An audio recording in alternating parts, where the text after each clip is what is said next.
नमस्कार, मैं हूं संगीता गुसाई और आप सभी देख रहे हैं डायरेक्ट सेलिंग इंडस्ट्री का एकमात्र news channel direct selling now. Himachal Pradesh के सोलन में स्थित शूलिनी यूनिवर्सिटी ने सिटसा यानी कि centre of excellence for direct selling academics की दूसरी कॉन्क्लेव का आयोजन बेहद शानदार तरीके से किया।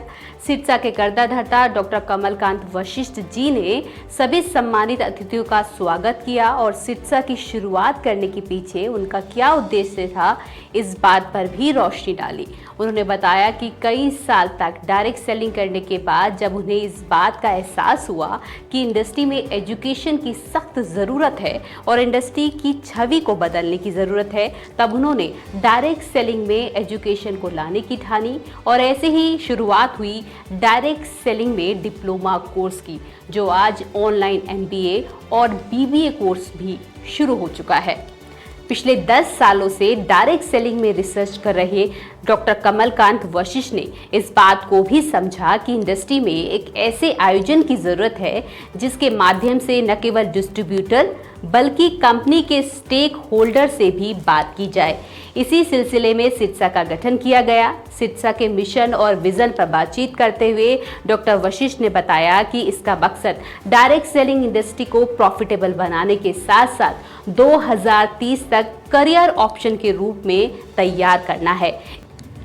इसके साथ ही इस आयोजन में गोल्डन रुद्राक्ष अवार्ड का भी आयोजन किया गया। गोल्डन रुद्राक्ष अवार्ड के बारे में बताते हुए डॉक्टर वशिष्ठ ने बताया कि यह अवार्ड इंडस्ट्री के लिए बेहतरीन काम कर रहे लोगों को दिया जाता है।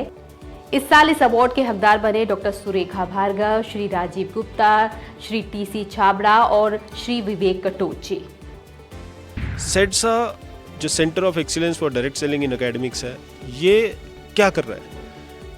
हम अवेयरनेस क्रिएट करने की कोशिश कर रहे हैं, क्योंकि हमने ये देखा है कि जो भी मर्जी आप कर लो, लेकिन आप जितने रूल्स बना लो, आप जितना मर्जी कुछ ना कुछ पॉलिसीज़ बना लो या कुछ भी आप ऐसा कर लो, लेकिन जो डायरेक्ट सेलिंग में जो अनफेयर प्रैक्टिसेस हैं, या डायरेक्ट सेलिंग में तो नहीं है लेकिन डायरेक्ट सेलिंग के नाम पे जो अनफेयर प्रैक्टिसेस हो रही हैं, उसमें लोग फंस जाते हैं। अनफेयर प्रैक्टिसेस थोड़ा बताएंगे? प्रैक्टिसेस का मतलब pyramid schemes, money circulation schemes, जिसमें डायरेक्ट सेलिंग की गाब में, है ना, उसका भेस बदल के कभी वो प्रोडक्ट निकाल लेते हैं लेकिन उनकी प्राइजेज ही बहुत हाइक होती हैं। तो कुछ ना कुछ ऐसा गलत सलत करके वो डायरेक्ट सेलिंग के नाम पे लोगों को एक तरीके से लूटते हैं, है ना। तो जितने मर्जी रूल्स आप बना लो, आप उसको कर्ब करना बहुत आसान नहीं है।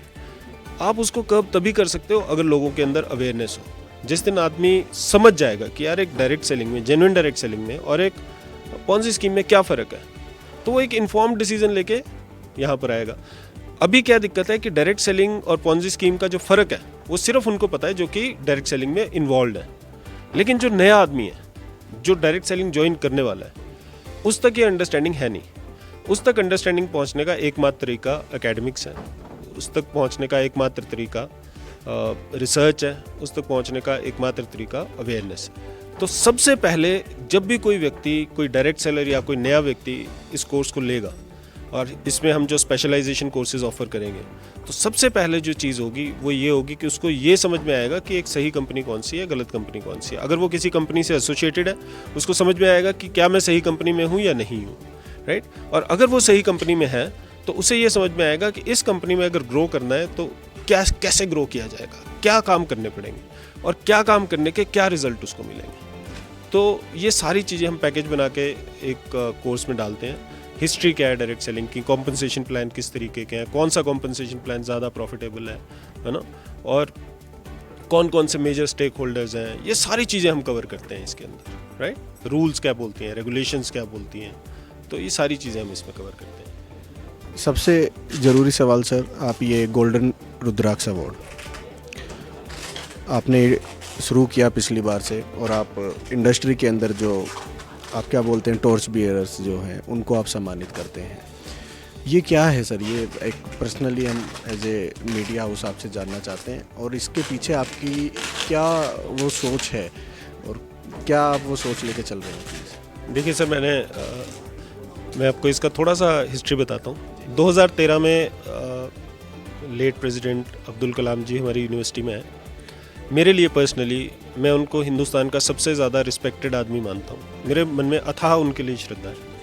वो यहाँ पर आए और उन्होंने हमारी लाइब्रेरी है, शूलनी की library is one of the most beautiful library, और उस लाइब्रेरी में इस तरीके से बनाई गई है कि उसमें मतलब सूरज की रोशनी से ही आदमी पढ़ सके। बहुत सारी चीज़ें, इंटरनेशनल आर्किटेक्चर है, बहुत सुंदर जगह है, बहुत सारी किताबें हैं। और लाइब्रेरी आपको पता ही है, एक मतलब नॉलेज हाउस होता है, विजडम का हाउस होता है, किताबें, है ना।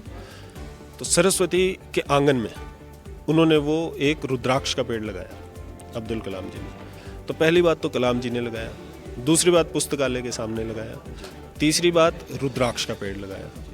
तो जब वो बड़ा हुआ, पहले तो हमें समझ नहीं आया, लेकिन बड़ा हुआ तो उसमें से एक दिन मैं वहाँ घूम रहा था तो मुझे एक रुद्राक्ष मिला नीचे। तो मुझे उस रुद्राक्ष से ना एक बहुत अच्छा सा फील आया कि यार ये तो बड़ी पवित्र चीज़ है जैसे। तो मुझे लगा कि यार अच्छी चीज़ों को हमेशा बांटना चाहिए। तो हमने पहले यूनिवर्सिटी में रुद्राक्ष अवार्ड स्टार्ट किए जो हम एम्प्लॉई ऑफ द ईयर को देते थे। फिर जब हमने सेट्सा स्टार्ट किया तो मुझे लगा कि बहुत सारे ऐसे लोग हैं जो कि इंडस्ट्री के लिए सेल्फलेसली काम कर रहे हैं, लेकिन क्योंकि वो किसी पर्टिकुलर कंपनी से संबंध नहीं रखते इसलिए उनको रिकग्नाइज कोई नहीं करता, और उनको वैसे रिकग्निशन की ज़रूरत भी नहीं है ना। लेकिन फिर भी हमें ये समझ में आता है कि यार कहीं ना कहीं उन लोगों के भी योगदान को कहीं ना कहीं एक आप क्या बोलेंगे कि सलाम करना या उसको एक आदर देना ये ज़रूरी है। जो पर्दे के पीछे जो काम करते हैं उन लोगों की वजह से आज हम डायरेक्ट सेलिंग में एक अच्छा माहौल हम देख पा रहे हैं, है ना। तो ये ज़रूरी है कि हम उनको रिकग्नाइज़ करें किसी ना किसी प्लेटफॉर्म के ऊपर। तो हमने ये गोल्डन रुद्राक्ष अवार्ड्स की स्थापना की, शुरुआत की 2021 में। 5 लोगों को तब अवार्ड दिया था, अब 4 को दिया है। नेक्स्ट ईयर देखते हैं, क्योंकि जिन लोगों ने सेल्फलेसली इंडस्ट्री के लिए काम किया ऐसे लोग बहुत कम हैं।